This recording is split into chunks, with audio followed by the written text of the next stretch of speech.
You ever wonder about the people in family photos, or ever try to ask who these people really were? Every face is a narrow escape or a love story that almost didn't happen. Your family stories are hidden in plain view. You just haven't accessed it yet. There are versions of these rebels and dreamers before life told them who they needed to be. And I'm not talking about the shiny stories everyone knows. I'm talking about the soul-crushing experiences with heartbreaks and real loss. You got to preserve these stories now. So contact the VietnamStoryBank.com today. No polish, just raw, recorded, beautiful history that makes you sit up and hold your breath. We dig it all up, record it, and hand it back to you. Safe, unerased, untouchable, and unforgettable. Don't let silence have the last word. Go to VietnamStoryBank.com today. Make sure your family's stories are recorded. Welcome to the Vietnamese podcast. I didn't set out thinking about this, but somebody pointed it out recently. I've had a few African-American guests on recently, but it is, Black History Month right now in February. But this is not by design. This is by intuition, and this is really by like this itch to really talk about, because after this Bad Bunny thing for me, I'm like, we need to I need to get further out from the Vietnamese and reach out to more of my mainstream counterparts like you. So Ryan, welcome to the Vietnamese podcast. Absolutely, man. I'm glad to be here. Glad to have this conversation. It's going to be fun, I think. So you and I met actually 2 Lunar New Years ago, right? We did a campaign for Harris through Quincy. Mm-hmm. And shout out to Quincy for putting us together. And I've always wanted to have you on the podcast, but I just was not ready to launch beyond the Vietnamese topics. But now we are finding ourselves squarely in the ring with tag teaming, this weird kind of like this weird world that we're in. And today I really want to talk about like this idea of, are we overreacting to like identity politics and issues in America? Because are we really being targeted? You and me, like we're tall, decent looking guys. And are we really being targeted? Like somebody asked me the other night, like, are you really being targeted? Like, why do you have such a chip on your shoulder? So I wanted to ask you the same thing. Yeah, it's almost, when I hear that, I'm like, oh, I'm sorry for caring about my community. My bad. I'm sorry. I'll stop doing that. I'm so sorry. Because it's like, I think in America, it's complex, right? Because you have race and class, and race is a social construct too, that is not ethnicity or nationality, but sometimes gets blended in there. Yeah. And there's class, right? Like I come from a somewhat privileged background. And I'm only privileged because my parents work so hard to afford to send me to live in a certain neighborhood, but even then it's like, the way that I think about it too is my mom is Chinese immigrant. Dad is Black, was born and raised in poverty in the South and was the first person in his family to graduate high school. And then the first to go to college, first one to get a law degree. Then moved from the South to LA. But it was still always a struggle for him, right? Because he had no support system. Yeah. So was he privileged in the fact that he was a lawyer? I guess, yes. But when you have no network and no support system and no one to talk to while you're going through that process, it can be daunting. And then my mom was the same thing. She came from Taiwan to America and had no support system, but still found a certain level of success and then prioritized education to me and my brother when we were growing up. And, that costs money. Where's the money coming from? From their pockets that they worked really hard for, and they're spending it on their damn kids, so and there wasn't a plethora of it. Right. So when I talk about privilege, it's like, yeah, I had privilege, but we were on the cusp. And any money that we had, they put it towards my future. We didn't live in luxury, but we worked really hard to get into the schools and get in around the circles and the networks that we needed to be in, But let me address this because Shakespeare, you always think about this term, thou dost protest a little too much.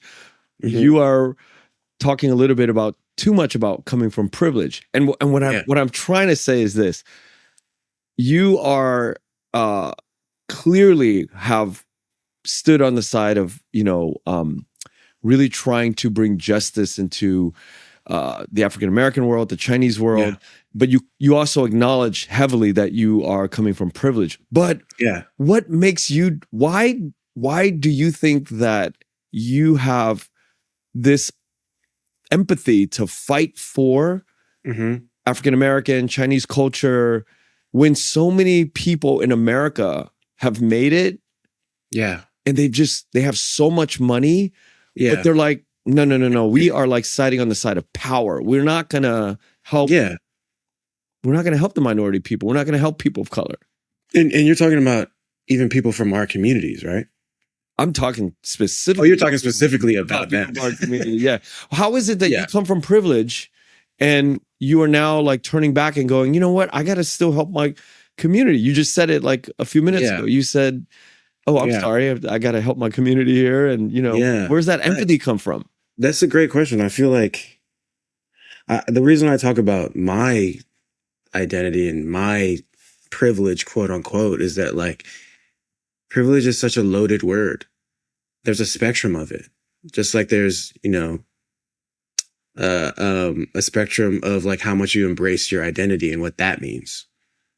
For me, I'm just like, I know my history. I think what it comes down is like education specifically about your own community. Yeah. Which is something that does not exist in our educational system in America. If you don't go out and get it outside of the system, then you're at the whim of what the American education system that is not founded by us. No one that's creating it, the curriculum looks like us, and they're telling us about ourselves. So what are they going to say about us when they're not us? You know what I mean? Oh, and that's if the foundation of our country is based on our exploitation by people that look like them, those people's ancestors that are writing the history, then like it starts to become crystal clear why even our own people would not look back or even look at their own community and want to help and sometimes like even exploit their own community, because we've seen that. Yeah. And the most well-intentioned educators or book writers for schools are still trying to do their best. I acknowledge that they're doing their absolute best to like be inclusive in the history, but they still miss the target by miles. And that missing of the target really bleeds down to boots on the ground. And it just doesn't work. And we're here trying to really infuse this understanding into the mainstream culture. And I think that's why we're like, there's a community of us that just work on this identity over and over and over and beat it up, beat it into people's brains, but it's still not like you could see it. It's still not working. Well, we live in this entertainment era, right? Where people's attention spans are so short. I think for me, the challenge is how do I educate, but make it entertaining? Yeah. It has to be, it has to be funny. It has to be entertaining. It has to grab your attention. It has to be relevant. You know what I mean? And so that has always been the dance for me, because like, I mean, I went to drama school. I'm an actor. Those gives me the skills to sort of like transmute the things that I find important about my community that I want to share, but then, put it in a structure that is digestible to people who are just like scrolling on TikTok. Like the average person that's scrolling on TikTok, Black, white, Asian, doesn't matter. Is this an access point? Right. And then, once I think, when you can trick someone's mind, you can get to their heart. Right. And I don't mean that in a manipulative way, but maybe I do. But like, it's humorous, right? It's human. And then once they get in there, then it's like, okay, now you're in my sphere, you're in my world, and you're welcome here. And I'm going to educate you, but you're going to have fun. And I'm not going to attack you, And I think that is kind of missing, especially in our like very, very binary society politically. And when I see it in other people, it's really refreshing, because I understand these conversations are very complex, and within the complexity, there's a joy too. To really understand your humanity and be able to explain it to someone that does not look like you and doesn't understand your culture in a giving way so that you can actually have a conversation. But the challenge there, and you know this, Kenneth, is like people aren't talking like that because they're so inundated by the arguments and the immediate gut reactions to say like, oh, you don't agree with me on that? Well, F you, and I don't want to hear anything else you have to say. You know what I mean? What do you think we would be talking about if we didn't have this identity problem? Like, what would we as Americans who are people of color? Yeah. Somebody asked me that. Somebody legit asked me, like, do you know who you are? Because all you talk about is the Vietnamese identity and the culture of Vietnam. Yeah. That's all you think about, that you're obsessed about that. But I'm like, dude, I push so hard against that because I'm like, people talk about basketball all the time. You're not coming after them. People talk about gardening and their passion for gardening. Like, you're not coming after them. Yeah. But if we want to talk about our culture that we're very proud of, you want to attack that? That sounds like a you problem. You problem, yeah. I think this person wasn't attacking me. This person was just questioning, like, who are you at the core? Who am I at the core? And I'm just want to ask you that, like, who are you at the core if you are not a Black American / Chinese American? Like, who are you other than like, is America that fucked up that we are just so obsessed with this problem of do we keep dividing our people because we're just constantly talking about the divisiveness of it? That's such a great question. Because like that, to me, it's not a problem. You know, like it's not my problem. It's the person who's asking the question has a problem. Do you know what I'm saying? Yeah. Like, because like, why is me talking about my identity and how much I love it and bringing joy and education about it to other people a problem? Like that's really the question.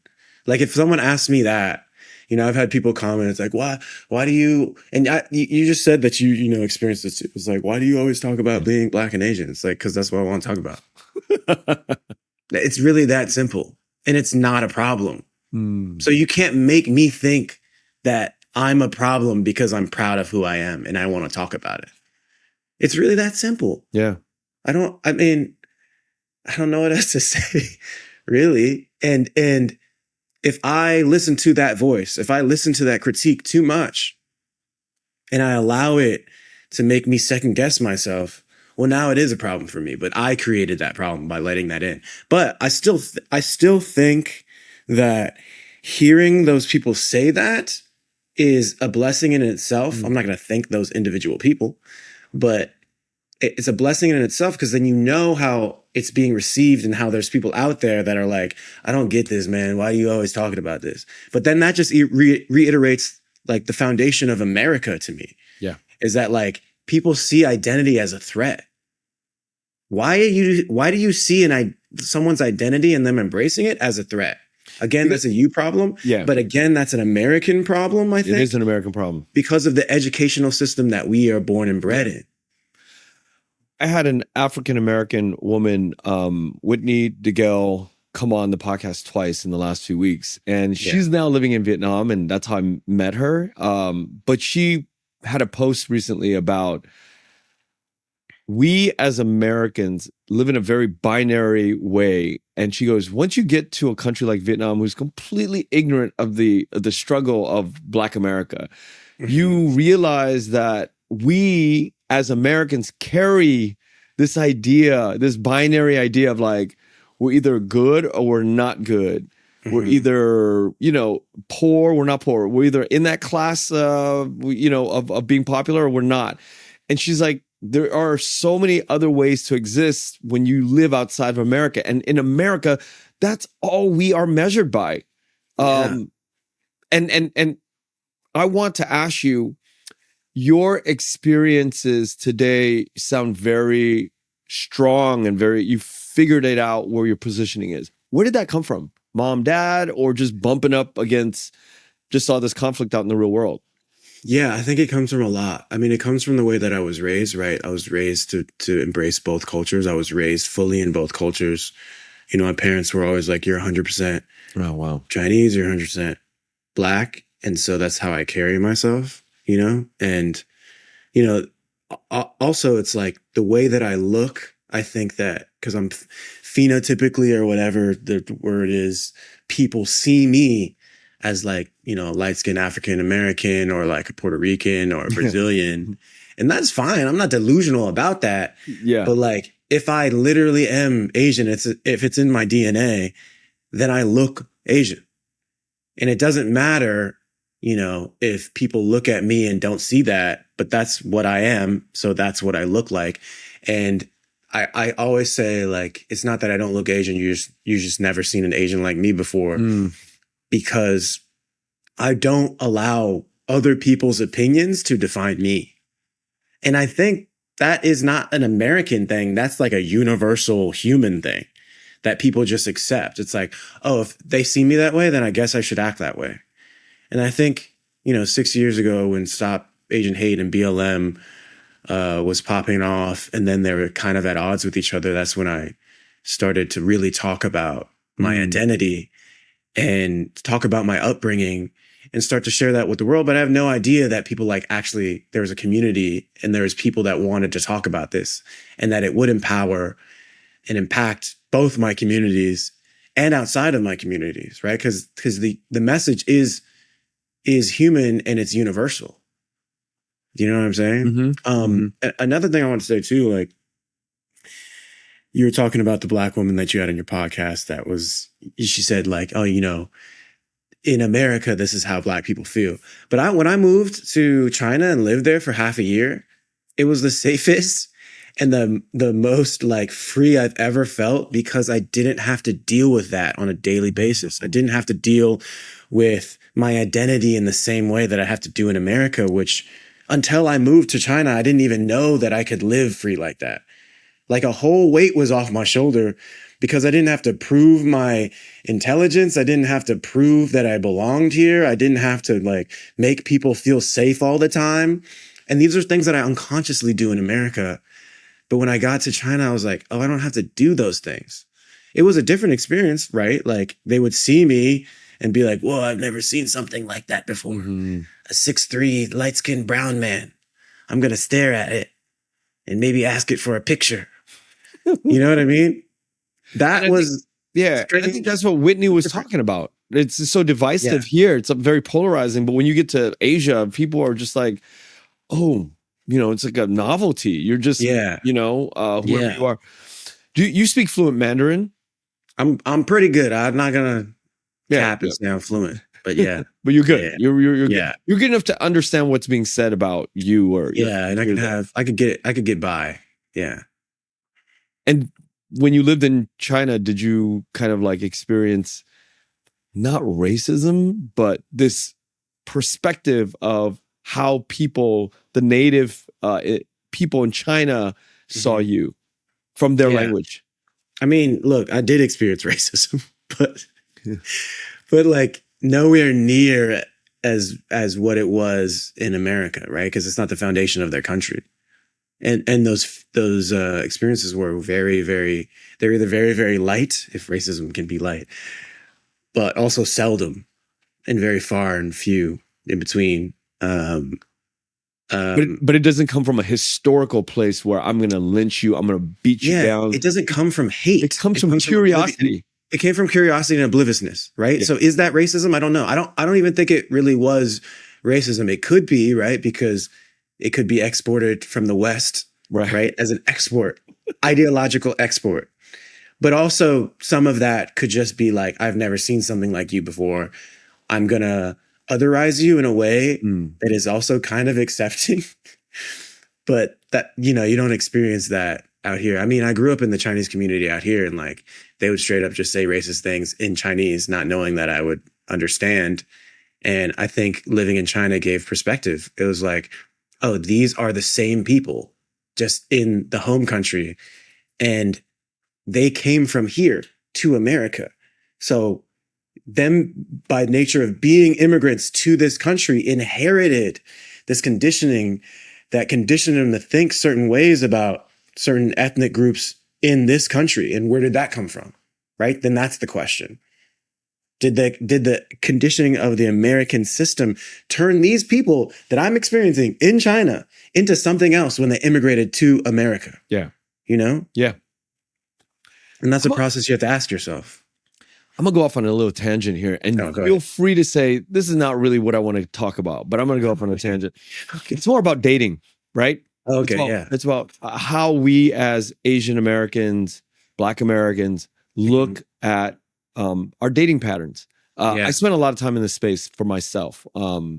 As somebody who was very affected, severely affected by this paradigm when I was 17, I joined the military and I was around a lot of white men who obviously dated white women naturally. And I was not, the door was not open for me. You couldn't, especially when you were stationed like a place like San Diego, or you would apply to some duty station that's like around a lot of white women. And you're just like, wait, that door, I don't have access to that. And this was like in 93.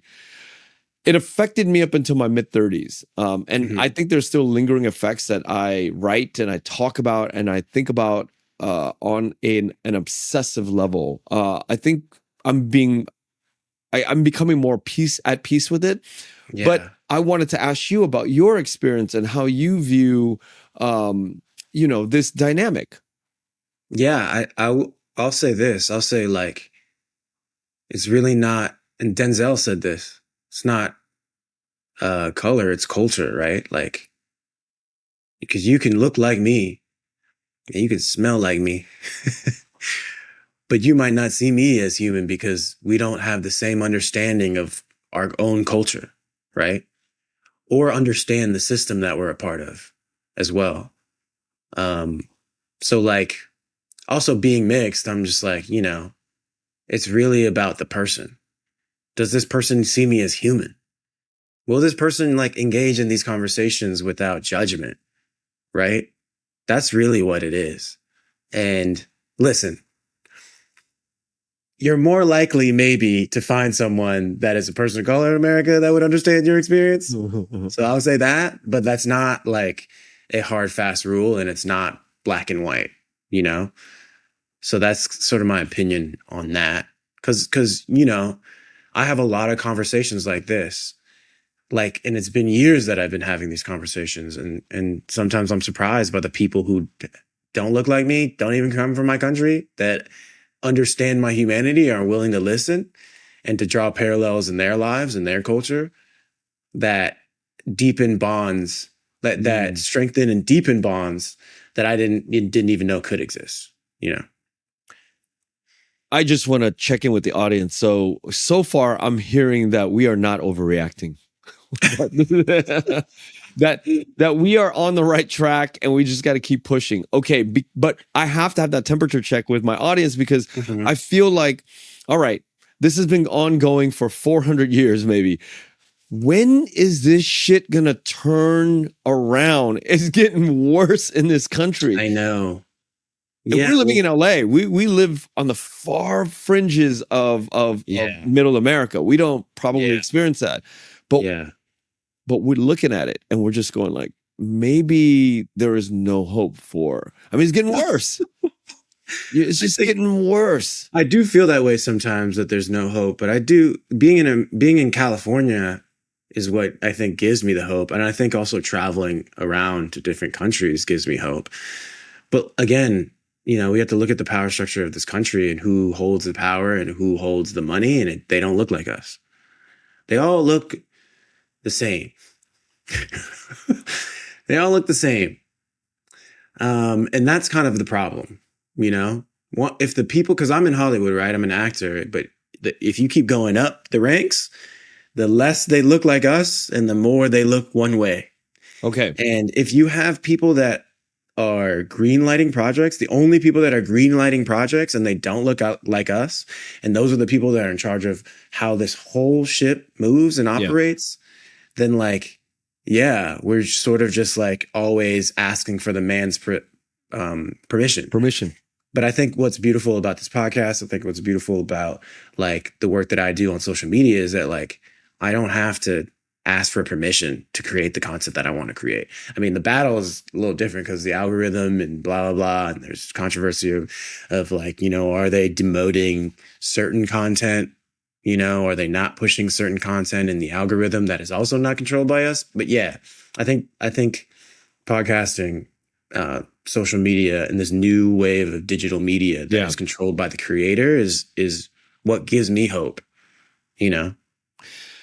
I can make the argument that perhaps this will never go away, because when you think about China or Vietnam, homogenous societies, that they're all looking the same. They all, but what divides them is class. Yeah, this class. It's class. Yeah. How much money they have, how educated they are. It's all class, right? What designer brands they're wearing, what kind of cars they're driving, what kind of house they live in. That's what divides human beings. And I'll make the argument that perhaps it'll never go away, because what divides us in America is the way we look. But maybe sitting on top of all that is class structure that we're not really seeing. And it's really kind of pushed into our faces, the differences on how we look and how we carry ourselves and style.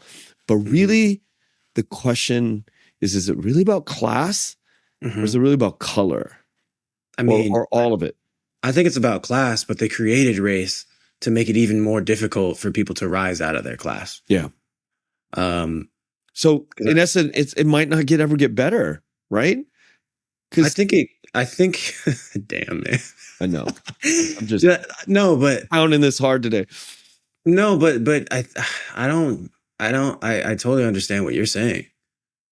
But to me, I'm just like, I have to have hope, because what's the point of going on if we don't have hope? And we're always thinking about the future generation and making it better than the next. What impassions me is like this whole rhetoric on social media about billionaires and calling the elite class, instead of calling it the elite class, calling it the predator class, because that's what they are, because they exploit the working class, and they're eradicating the middle class, and they're creating this wealth gap that is astronomical, to the point where it's like almost it's insane, and the wealth is not being shared, and trickle down economics has proven over and over again to be a myth, but I'm seeing all these young people, teenagers even, realizing these facts, right? And then once you realize it, you can't unrealize it.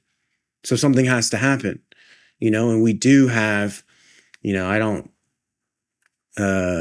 have that much faith in politics, really. I have more faith in the people rising up and then maybe using politics as a means to achieve what we want, but I'm hopeful about the younger generation, like being educated enough to actually do something about it. Because my generation, the millennials, the Gen Xers, we were not having those conversations or being educated about this at all. We were distracted in a different way, right? Yeah. People say that, Gen Z is distracted. I'm like, yeah, sure they are. They have the attention span of like a goldfish. I'm like, okay, sure. But like, are you listening to what they are paying attention to and what they're saying? Because like, they're more primed for a movement than we ever were, right? From what they're taking in on their social media platforms, the rhetoric that they're hearing on a daily basis, about social movements and class war movements. That's the hope I have, man. I mean, you got to embrace that hope, because it's scary. It's dark. And it's very scary. Yeah. But when you think about billionaires, right? Like, I talk to people that I love and respect, and every one of them has confirmed, you never become a billionaire. You can never reach billionaire status without screwing the general public. It's impossible. You have to exploit it in some kind of way. But also, it's like, people don't understand how much $1 billion is. They don't understand. They can't fathom it. They think it's like when we were kids and talking about $1 million. Yeah. It's not the same at all. And you don't need that. And you have people striving towards that, not understanding like, no, that's an exploitative system that we're living in. And like, you have to exploit to get to. Because if you think about it, right? If you think about it, you could pay these Amazon drivers and these Amazon workers double. Good. Or like easily pay them. Or like what they should be paid, which is like maybe triple, quadruple, because the wages haven't increased in 40 years. Right. And then everybody would be banging down Amazon's door and be like, "Oh, I want a driver job. You know, I want to become some clerical worker in the Amazon." The country would be better. It will be better. Like, we're actually being paid a living wage so we can actually afford housing and actually afford these goddamn groceries. You know, it would actually make America great. But that is not what America is about. It's about profits and increasing shareholder value for these little round conference table people that are very, very few, less than like 0.1 of the population, you know? Like $350 billion. Why do you need that much money? How did you even get that amount of money? You know? And like, what do you do with that? What do you do with that? I don't need that. If I had that amount of money, I would be giving it to people. I would be curing hunger. I would take whole populations and cities out of poverty. But to get that, these people created more poverty. So they're not interested in doing that because like they created it to get to that wealth. That's why I kind of like these women that are divorcing their billionaire husbands and giving all their money to charity. Maybe that's the movement, Kenneth. We just like hope these people get divorced and then take half the money and then give it back to the people. Maybe that's or you just lock up every one of these billionaires that were on the Epstein files. Like, how difficult could that be? Yeah, but we know that they're not going to get arrested. They haven't faced any consequences. And we know why that's happening because they're in control of this shit. But man, we sound like a bunch of whining dudes that I want to feel more like. I feel like I'm whining all the time. And every one of my episodes, I feel like I'm just complaining all the time. But I'm like, I want to ask you, what can we do beyond just talking heads? Yeah. As because it's not just America. I'm sure this is happening in Europe and Asia. Like, what needs to happen with the human consciousness? And I asked this question to some of my friends, and they were just like, all it takes is a few days of you not going to work. Oh yeah, of course. I mean, organizing, not paying. Like, if we could all just not pay taxes and not go to work, the whole system would crumble. But like, again, we're over here talking about, you know, these very convoluted social issues that these billionaire class, they create these think tanks, right? That pump money into creating social dynamics that make us fight each other. Yeah. You know, like they will pay influencers to push forth propaganda, push forth anti-Black, anti-trans, anti-homophobic agendas so that we fight each other about that. So we can't even come together. Like a white, poor Republican can't come together with a person of color that is under the same poverty-stricken circumstances from the system. They can't come together because they're like, even though we're suffering, I'm going to blame you. And even though I'm suffering, I'm going to say you're pushing me down, when like these dudes up at the top are the ones they do not care. Like I one of the people that I admire the most was Fred Hampton and the Rainbow Coalition before R.I.P. Jesse Jackson took it to the mainstream in like the 80s. Fred Hampton was organizing the Latinos and the poor Latinos, Latino gangs, Black people, Asian people, the poor white South together. And you know what they did to him? And he was only 21. You know what they did to him? They unalived that man. The system unalived that man. And this is not like a conspiracy. This is fact, and it is in classified documents from the FBI and the CIA that are public knowledge now. Yeah. And that's why I say education is so important, because like people don't know this. People, if I say this, they'll be like, that's conspiracy. It's not a conspiracy, dude. Look at the database right now. And they release it, I think, when they know that people won't care. When they've defunded education enough to the point where people don't care. When people are so glued to their phones and watching Coco Melon that they can't even like think for a second. And I push back on like, I don't think we're whining. I don't think we're complaining. I think we're educating and telling the truth. And I think the people that have been, victims of this system, of the defunding of education, of the propaganda that's being spewed and the misinformation that's being spewed and the anti this and the anti that that's tearing us apart, those people are the victims. The people that are saying that we're complaining and whining are the victims. And what I have to do is constantly remind myself that we're all up against a system that is every day trying to tear us apart. Like I'm not going to be convinced that the person that's telling me like, shut up about my Black and Asian identity is actually my enemy, because that's not my enemy. That's a victim,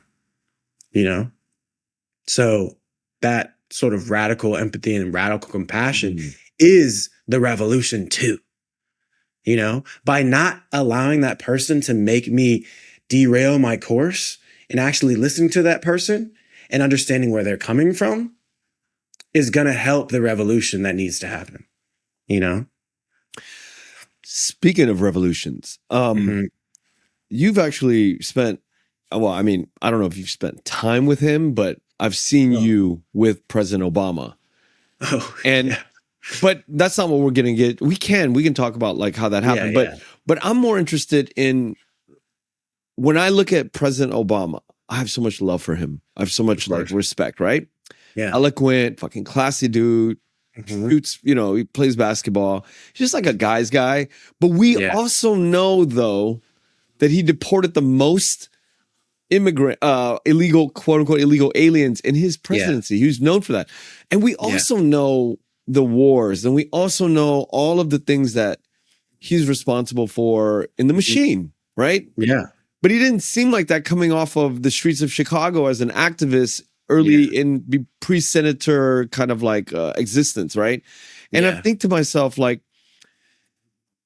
we can't trust anybody in power, even somebody we admire and we love, like President Obama. He's part of the system, but then again, it's like, okay, well, how much of this buy-in that he had to do to like, in the dark arts of government and politics and money, did he have to sell himself to get things accomplished? Like they have to live this life where it's impossible for them not to go with the flow.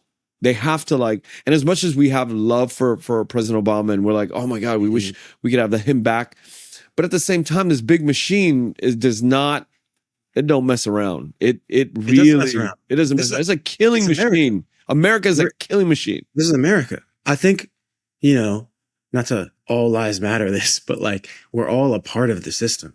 We all contribute it to a certain way. And I think Obama's challenge was like, if I don't, find a way to work with these people, I'm not getting anything done. These people will block me at every turn. And they did. They blocked him at every turn. And we know why they did, So he would have to compromise on certain things, of course, that like he didn't probably want to do in order to get certain concessions made for our community. You know what I'm saying? And he's open about that to a certain extent. Yeah. He's open about that. And that's what I appreciate too, because like, listen, man, being a person of color in a position of power that high when everyone, like 97% of Congress is white men. And granted, Obama is half white. He's a white man. And they still treated him that way. You know what I mean? And if you asked him that question you just asked him, he would have an answer. And he would blow you away with that answer. Because he would tell you, here's where I stand. Here's how I was raised. Here's what I was up against. And I had to choose between a rock and a hard place because it's like, either I push mad hard to get this done and it obliterates things, and the clapback and the blowback from white society is going to be crazy. Because like, look, we can all Monday morning quarterback and also don't underestimate the fact that like there are people pushing misinformation that we do not question about his administration. People that we think are well-intentioned and they're telling the truth. when really they're grifters. Mm. They've just won our trust. But now the billionaire think tanks have got them. And now they're grifter light while still being a part of our ranks. You know, they had FBI informants in the Black Panthers that we never knew. And then that's how they toppled him.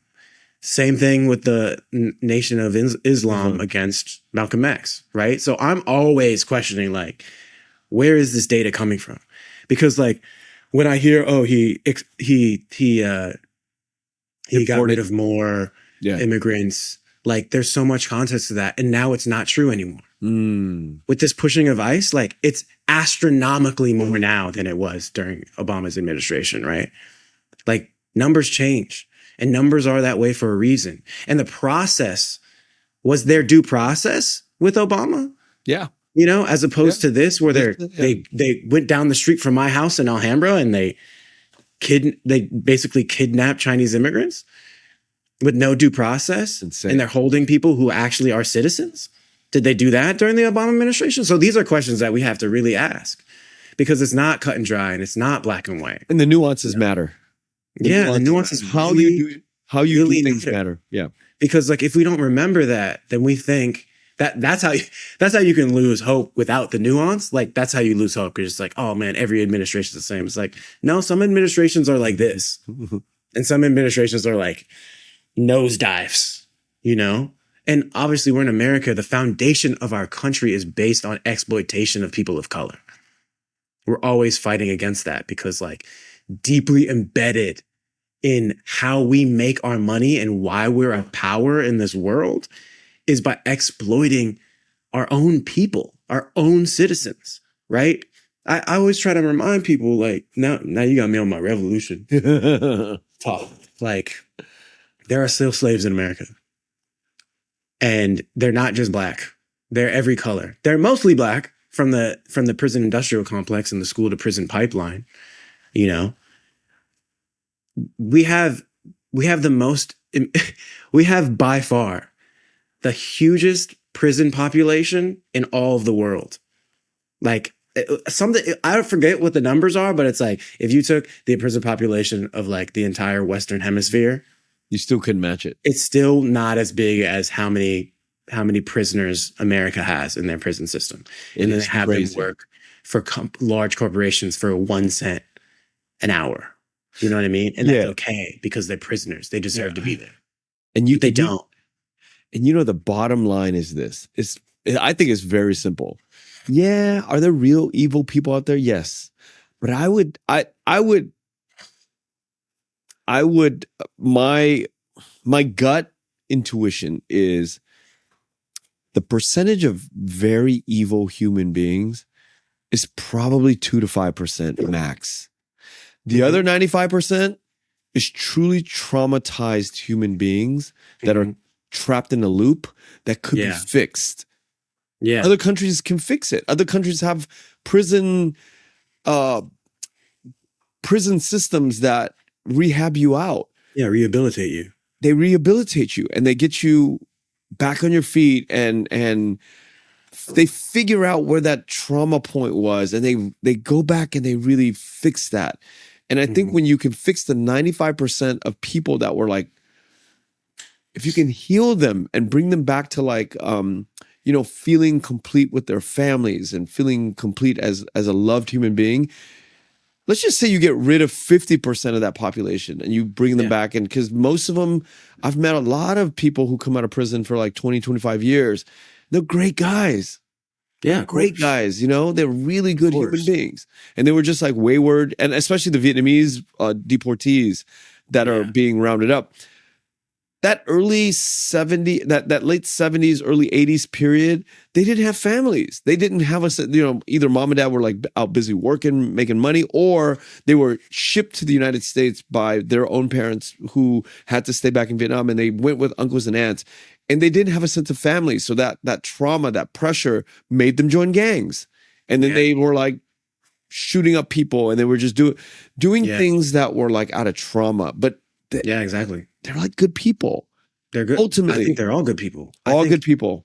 It's because it's not just the rehabbing while they're there. it's the preventative measures so they don't have to exist in that kind of space Yeah. to end up in prison. And then it's also like the punitive measures that Congress has pushed through after they are released from prison doesn't allow them to be a full human or even an active participant in society. So a lot of them go back. And then the privatization of the prison industrial complex, these people are making money off of having these humans in these compounds, right? So like, again, it's the capitalistic structure of America to exploit.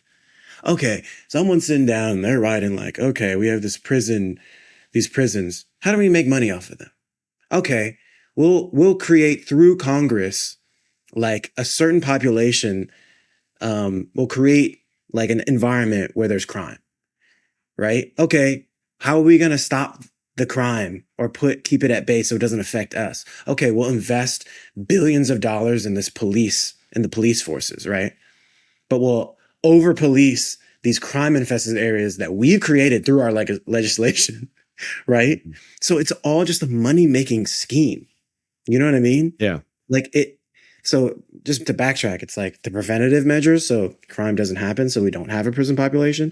It's to actually make prison rehabilitative and to actually fund those programs within the prison system. And then it's not, creating this idea that criminals after they leave the prison system are inhuman and indecent and are not allowed to participate in society. Not so much to ask for. It's just human, just being human, At what point do you shift from acting into politics, Ryan? I don't know, man. I just don't like politics. Yeah. Like, I understand that there's impact that can be made, but like, I think also just being in the belly of the beast, being invited to all these political events, I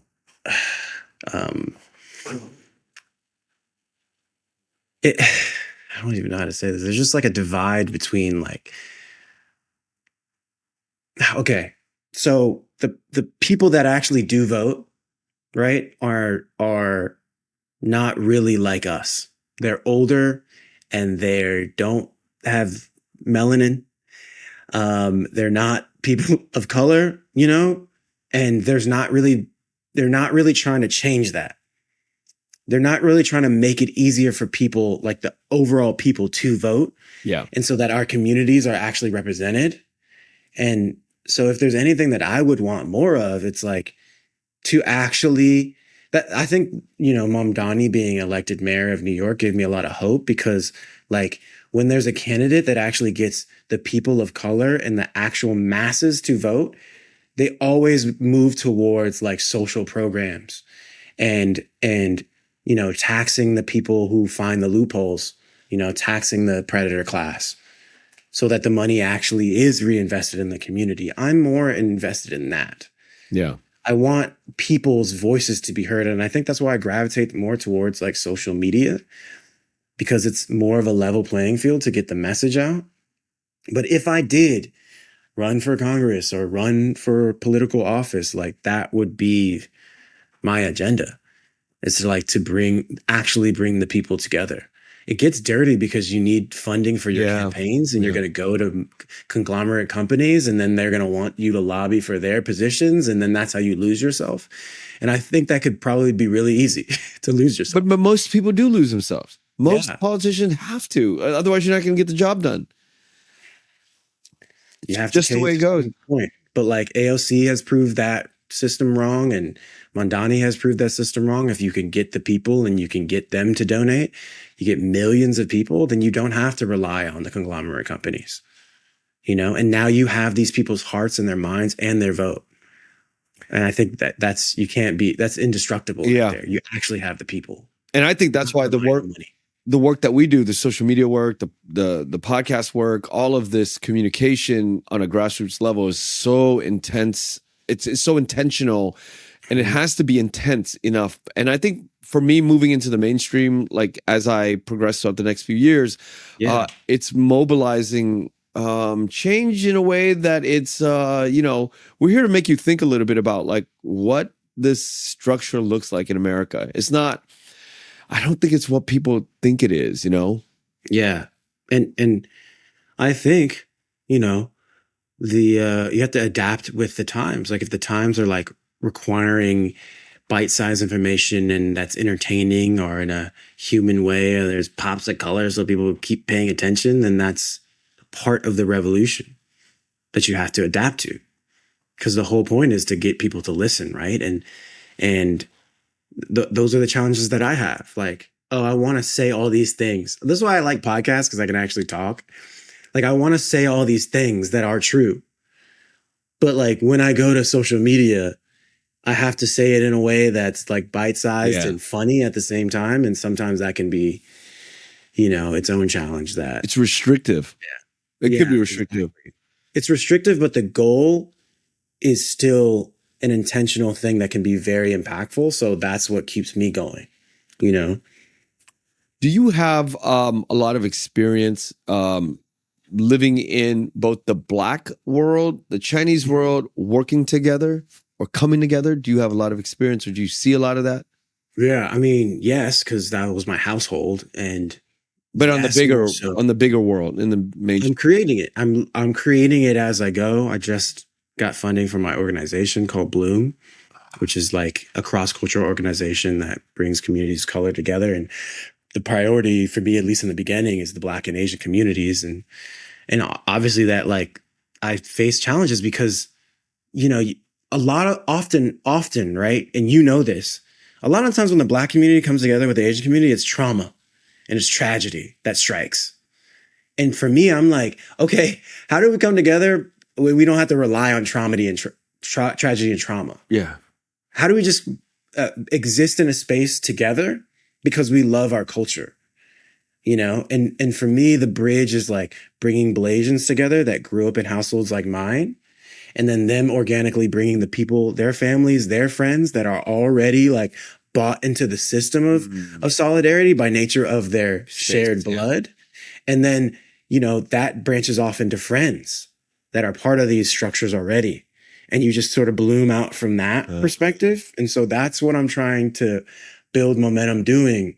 You know what I mean? Because like oftentimes we don't even exist in the same space, And for me, I'm like, you could share food. We could play mahjong, play dominoes at the same time, have a dual tournament. We can play spades. We can, eat fried chicken, fried rice. We can bring our food together. We can bring our music together. You know what I mean? We can appreciate each other on a human level, because so often it's like, yeah, well, they appropriated Black culture.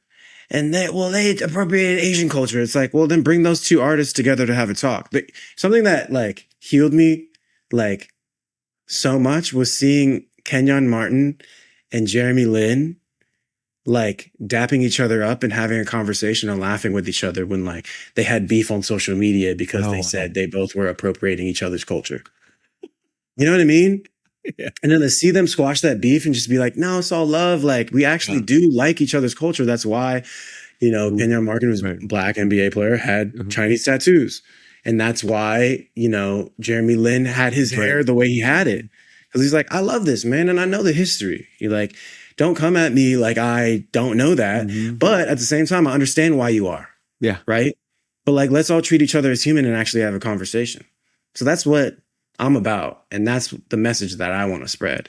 And then of course it starts with the Black and Asian first, because, I'm biased and that's what I am. That's what I understand. But like bringing other cultures into the fold as well, to just like make us understand, like we're all human, man. And that doesn't have to be tied to the overall revolution. That's a revolution in and of itself. That's the foundation.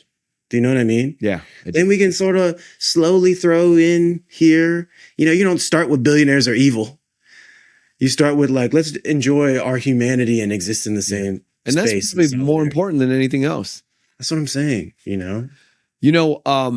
A few years ago, 15 years ago, I was at a factory that I rented, like factory space on Crenshaw and Jefferson, around that neighborhood in Mid-City. Yeah, I know exactly what it is. Yeah.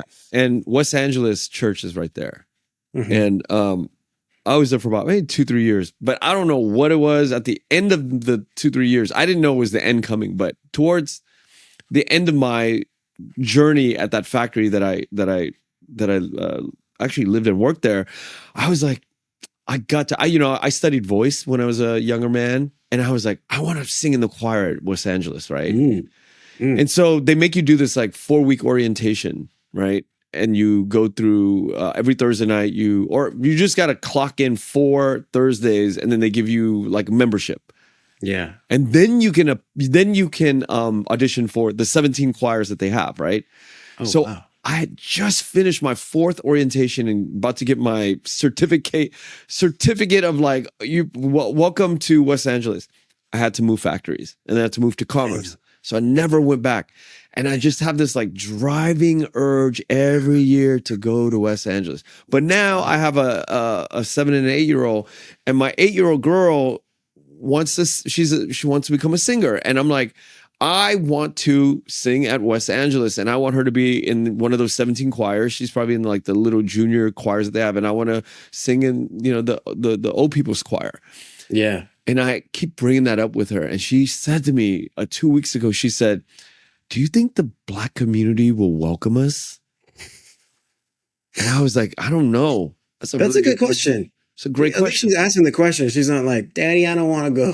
They won't accept me," Because she's asking the question. I keep pointing out like Elton John, Adele, the Beatles. It's all foundational Black church, Black rock and roll, like early, 20s and 30s and 40s in America. This is where the soul of all of this music around the world, this has genetic imprints.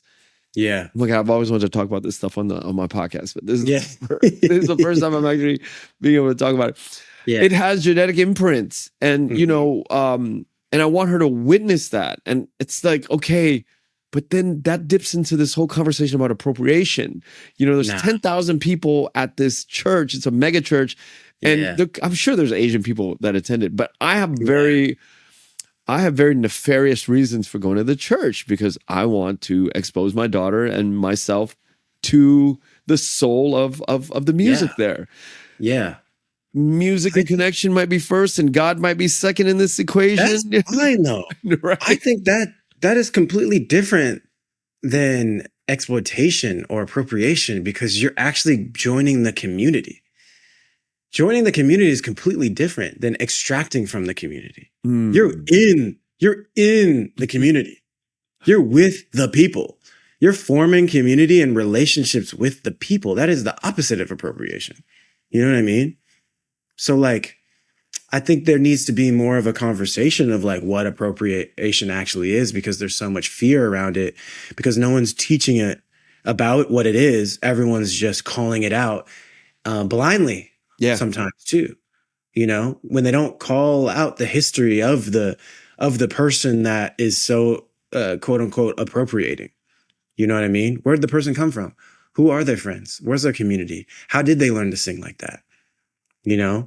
Is it a copying, or is it like, no, I was raised in this, or I had a genuine interest in the community and in the music, and the way that I wanted to appreciate that or learn that was through the community. That's a completely different situation. I think I was raised, and I'm trying to get to terms of this, but like things are transactional.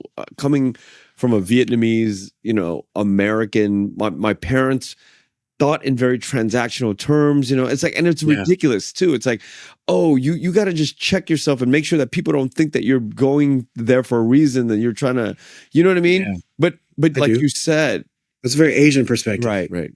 And I understand that too. Yeah. I just want to be there. I just want to be amongst the Black community in that way. Yeah. And look, the Black community is they'll sniff out the insincerity, the inauthenticity, you know what I mean? But if you are just there and treating them human, and you're like, I love your music, and they'll love you. I think the Black community is the most, like, when you actually are stepping foot into with them and treating them like humans, they're the most, kind, gracious, like welcoming people on planet Earth. But they also are the most exploited, Yeah. So there is this, it's funny because there's both sides of the spectrum, right? But if you come to them as human and you actually talk to them, because the Black community is not really used to people not being afraid, you know, because like we've been made out to be criminals and scary and to not just Americans, but like the world. Yeah. You know, because how we've been portrayed in the media that has then been exported to the rest of the world. But as you step foot into a church and a choir, and you are just like a fun-loving and appreciative person, like you ain't gonna have no problems, man. Yeah, I think I might have to do that very soon. Yeah. Yeah.